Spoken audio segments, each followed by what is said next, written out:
Hello Internet, I'm me, and this is Kamen Rider Fourze, episode 18. This episode, I actually don't have an intro for this episode, I just gonna walk right on into it. Though I do like this episode quite a lot, and I'll get to why in a second. But let's just go on with what the story's going with. Well, Kamen Rider Fourze has now met Kamen Rider Meteor, and after a confrontation with the Lynx Zodiart, they're not on good speaking terms, if you get my meaning. And of course, they're arguing. They get in a fight, and right as Kamen Rider Meteor is about to debut his last actual attack, the Meteor switch slider thingy. I don't know. Tomoko gets into the way and saying, "Stop! You're a Kamen Rider." And he's a Kamen Rider. Kamen Riders don't fight each other. Yes, Tomoko, the expert on our Kamen Riders, knows that Kamen Riders never fight each other.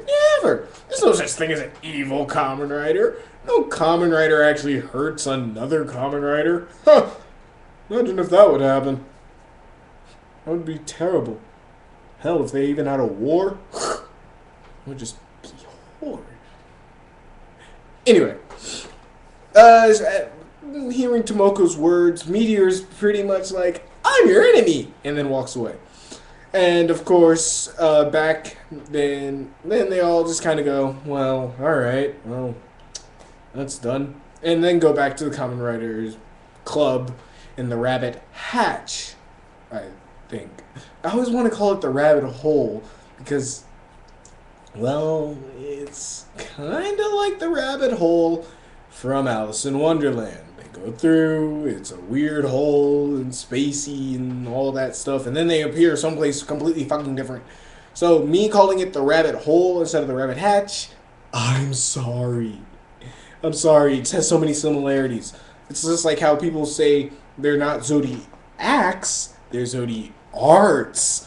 Oh, wow, I can't believe I mixed those two up. They're so different in wording. Yeah. And now they're called horoscopes. Can't get those mixed up, can we? With horoscopes and horoscopes. Okay, fuck it. I don't care.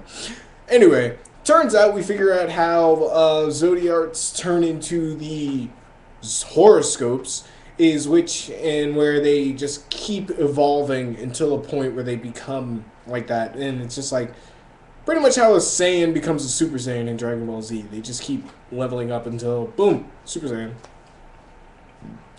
But anyway, we figured that out, and of course Kamen Rider Meteor, aka Sakura Rieki? Rieki? Yeah, fuck it. I'm just gonna call him Sakura because he acts about as much as he acts like Sakura from Naruto. Whiny, bitchy, annoying. No difference. Anyway, Sakura comes up to the Kamen Rider Forcing Club and doesn't demand, but in an act says, "Will you guys please let me join?" And everyone pretty much is okay with this because, well, he knows where the rabbit hatch is and he's seen everything, so might as well. Kisaragi, on the other hand, is saying, eh-eh. Why? Because unlike Sakura, Kisaragi is actually a good judgment of character. Therefore, he knows when he's faking a smile or acting fake. And he says, "I can tell that you've been acting fake the second I met you." And I was just like, yeah. And I'm actually pretty happy that Kisaragi actually shows this side of him that says, "No, you're fake. I don't want to be anything. I don't want to be a part of you in any way. Just get out. Until you show the honest me, get out of here." And that was actually pretty ballsy and pretty badass. I like Kisaragi serious and kind of angry. I like this. And of course, Sakura walks out and, like, "Oh, okay, sorry, didn't want to give you guys the bad idea about me." Which in the subs, they forgot the I in idea, but still. He goes back to his dojo temple? I don't know. In the flashbacks, it's filled with students, But whenever he goes there, it's completely empty. Don't know where it is, don't care, let's move on. And he talks to Tachibana. Yes, I got his name right this time. And I'm not sure if he's a robot or a person in a mask. He might be a person in a mask, or he might be a robot in Tokusatsu. Because in Tokusatsu, a robot is a person in a mask. I can't tell. Not yet. Until they definitively say he's human or a robot in a mask, I'm guessing. And I'm guessing he's a robot because he's quite emotionless. Though, then again, he could just be a bad guy and be emotionless, but I don't care. He talks to Tachibana about how he didn't get into the Kamen Rider Fourze Club. And, of course, we get another flashback of what happened to, and Sakura says it this time, his friend being taken down, somehow being hurt by the switch, and I still don't get why he needs to find the Aries Zodiart. It would actually help if he would explain what's going on, because not many people know what Zodiarts are or how they work, because even, not Gentaro, Kenda, Kande, whatever, didn't know how Zodiarts evolved. So him actually revealing this information to the Kamen Rider Fourze Club would be quite helpful, because they know a little bit more than he does. Therefore, collaborating their information would actually result in faster results. But, fuck that. Anyway, I don't know how finding a Zodiart would help him, but apparently it's going to save his friend's life. So, we get that information again. And, of course, Kamen Rider Fourze. Actually, the rest of the episode is, Then the Jinx Zodiart is walking around being himself, and when he's attacked by, of course, the Libra Zodiark, trying to test him, and gives him ninjas, which I still don't know where those ninjas come from, but I'm sure they'll explain. So they give him ninjas, and on the test day, when Spandex Teacher is giving out his test, ninjas attack, which I kind of wish would happen during my exams, but still. Everybody starts running out of the high school. Of course, Sakura kicks ass behind the scenes. Kisaragi and his friends are running away and meet up with the Lynx Zodiart. Not yet Libra, but Lynx Zodiart, and begin to fight it out until the Lynx Zodiart says, "I'm out of here," and starts running. To where we get introduced to the new switch, the Kamen Rider Fourze Segway. I mean, the wheels switch. It's pretty much a Kamen Rider Fourze Segway, and I kind of like it. And, of course, they chase each other, and Kamen Rider Fourze actually ends up destroying the Zodiart of the Lynx, causing Sakura to get mad. I don't know how he kept up with him, even though they had a high-speed chase. Guess he can teleport and stuff. Well, wait, he does have a bike, too. Never mind. And punches Kisaragi in the face. And then Kisaragi gives this huge speech about how we're cool. Why? Because you punched me in the face and showed me you're an honest person. Because you punched me in the face, and the punch was honest. Okay. I get the honesty thing, but he punched you in the face. Alright. Hey, if he feels you're honest, you're honest. So, yeah, you're in. And of course, the Zodiarcs come back. Not only Libra, but also Scorpion. Because she got her switch back from the chairman. Last chance for her, too. This is a key moment here. They actually both fight each other. Well, mostly Libra and the Scorpion Zodiarc actually convey on Kisaragi at first as Kamen Rider Fourze. Then Kamen Rider Meteor comes into the battle a little midway through.